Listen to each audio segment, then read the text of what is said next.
Hey, it's Tony Brueski. This Thanksgiving weekend, we're taking a look back at some of the most compelling cases and conversations that we've had in the last year. Here's another one of those conversations. This is the Hidden Killers Podcast with Tony Brueski. This last week, I had the opportunity to sit down and have a in-depth conversation with private investigator Thomas Brennan. Tom is the private investigator that's been hired by the parents of Ellen Greenberg, Joshua and Sandy Greenberg, as they search for justice and answers in the death of their daughter. A death that was quite clearly a homicide, considering she was stabbed 20 times. Several of those stab wounds, fatal blows, which would make it a physical impossibility for her to continue stabbing herself up to 20 times. The problem with this is her death has been labeled as suicide by the Philadelphia Police Department, a department which refuses to investigate the death further and refuses to change the cause of death to homicide, which it rightfully should be. Why is that? Why is it so difficult? And why are so many refusing to speak the truth about the death of Ellen Greenberg? We discuss all of that and more in this 5-part series. Our conversation with Thomas Brennan, private investigator into the death of Ellen Greenberg. New episodes every day this week, Monday through Friday, here on the podcast. How often is a cause of death changed at the insistence of the police? So it's never been for me. Sure, okay. Sure. And I'm speaking, in excess of 800 homicides. Mm-hmm. And what I don't. This is the only case that I've ever heard. Yeah, and obviously one that, I mean, it just defies logic when you look at it. It's not even that questionable as to this was not a suicide; it was a homicide, without a doubt. Mm-hmm. So to have that changed like that at the insistence of the police, I'm wondering what it would take and what is that pressure that they felt that they were under, that they should do that at the insistence of the police. Would there be some sort of backlash if they said, no, you're not a doctor, you're not a medical professional, this is what we believe is right? Or, I mean, I don't know why one would even do that, even if someone did suggest that. I don't know. And then, and I know that, the medical examiner's office, when the pathologist does an autopsy, the reports are on a computer, okay, mm-hmm. so that they could go in and out and make changes. Sure. Okay. Well, Dr. Osborne called it a homicide, okay. Dr. Osborne issued a death certificate for Ellen, saying it was a homicide. Mm-hmm. Okay. Why would you come back and change it? Why? Why would you issue another death certificate saying suicide?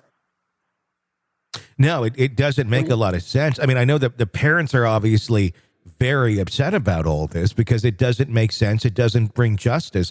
What was the reaction of Samuel Goldberg as these sort of things are happening? One would think, I mean, I'm engaged right now. If something like this happened to my fiance and I know I didn't do it, and there was this battle out there for suicide versus homicide, and it was just as suspicious of this, I'd be right next to the parents going, no, why is this not changing? What was his reaction as this was happening?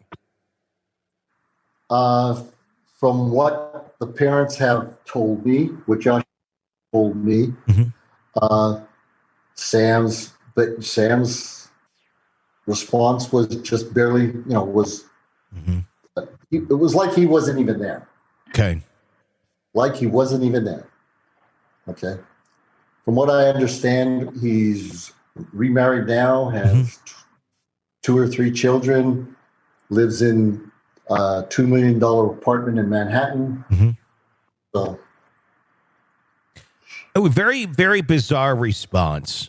Let's talk now. Obviously, all of that with the medical examiner and the suicide versus homicide, that's been a big question, and you really straightened a lot of that out and really spelled it out for us as far as how that all went down. We don't really know why those things happened, but we know the order in which they occurred.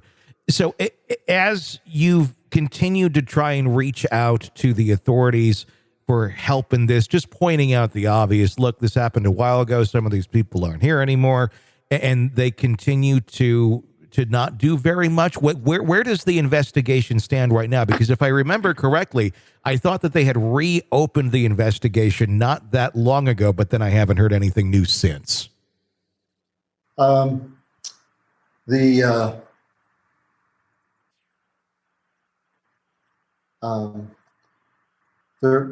Sandy and Josh's first attorney, okay, was the Philadelphia DA, the individual who is the Philadelphia district attorney right now, okay, Larry Krasner, okay. When I first got involved, okay, in 2013, one of the things that I noticed that Larry Krasner said that when he picked up the Ellen's laptops from the police, okay, he gave them to an individual by the name of Cummings. Okay. That individual in turn supposedly sent her laptop to a company in North Carolina to do a forensic analysis on it. Yeah. Okay. That forensic analysis, okay, first of all, when the Philadelphia police had it, they gave it to the FBI. Okay. To do the forensic analysis. The FBI come back to the police saying there was nothing related to suicide on it. Well, when it came back, the report came back from North Carolina, they addressed these shadow searches, okay? Like if you went out and you looked up Zoloff, okay? Zoloff says, okay, if there's a possibility of suicide with Zoloff and all this other stuff, and all these other related things. Possibility of suicide, but not possibility of stabbing yourself 20 times. Yes, well, 20 times. Yeah, okay? yeah. Who are they trying to crap? Okay, but anyway, the first thing I did, I said to Josh, I said, Sandy's or Ellen's father, I said, will you please call Mr. Krasner and tell him I'd like a copy of that report from North Carolina. They said, okay. So he called them and he said to me, he said, well, Larry Krasner said it's about, he said it's like a phone book. He said it's about as thick as a phone book. I said, I don't care what it is. I said, I'd like a copy. Yeah. So he sent me that copy. Well, guess what? Guess who said that,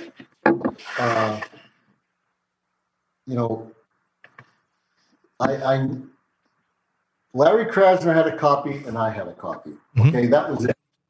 And Larry Krasner's copy was in the Greenberg's personal file. Okay. Well, when Larry Krasner recused himself when he became DA, he recused himself from this case and sent the case on to the state attorney general's office. Mr. Josh Shapiro, who is now our governor. Okay? And Josh Shapiro sat on it for 4.5 years. Okay. Before we found a conflict of interest. Okay.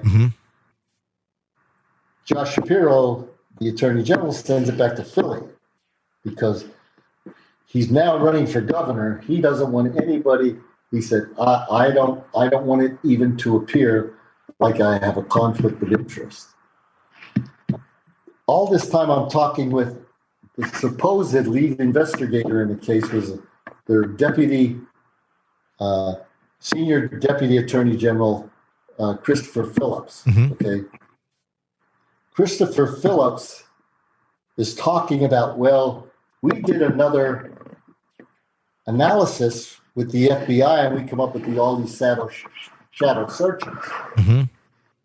And okay, now he gives these shadow documents, copies of these shadow documents to Stephanie Farr, okay, in Philadelphia, the journalist who did the big article Mhm. on the Greenberg case. Sure. And okay, so Stephanie calls me and she says, Tom, I'm going to send you the documentation that he said. And I looked at it. And I said, I told him, I still have the emails that I sent back to him. I said, Mr. Phillips, I said, don't tell me you had the FBI do another analysis, because everything that I see now that you're saying is an indication of suicide. I said, I know where you got it. There were two individuals that have copies of that report, Larry Krasner and me. Mm-hmm. Okay. So when he did that, I had Sandy and Josh Greenberg send Krasner correspondence asking for their personal file. And he said, I sent it to you. Well, the Greenbergs don't have it. Yeah. So you take a look at, you're supposed to have a copy of this report. I'm supposed to have a copy of this report now. Chris Phillips from the AG's office has it. Uh-huh. I think when Larry Krasner sent the case to the AG's office, he also sent the Greenberg's personal file along with it. Okay. God bless them. Josh and Sandy have been through so much on this whole thing. Mm-hmm. It stinks to high heaven. It just stinks to high heaven. This is the Hidden Killers podcast with Tony Brueski. There's more to come in my conversation with Thomas Brennan, private investigator into the murder of Ellen Greenberg. New segments playing Monday through Friday this week on the podcast. Be sure to press subscribe so you don't miss any of this very intriguing story. Stay with us.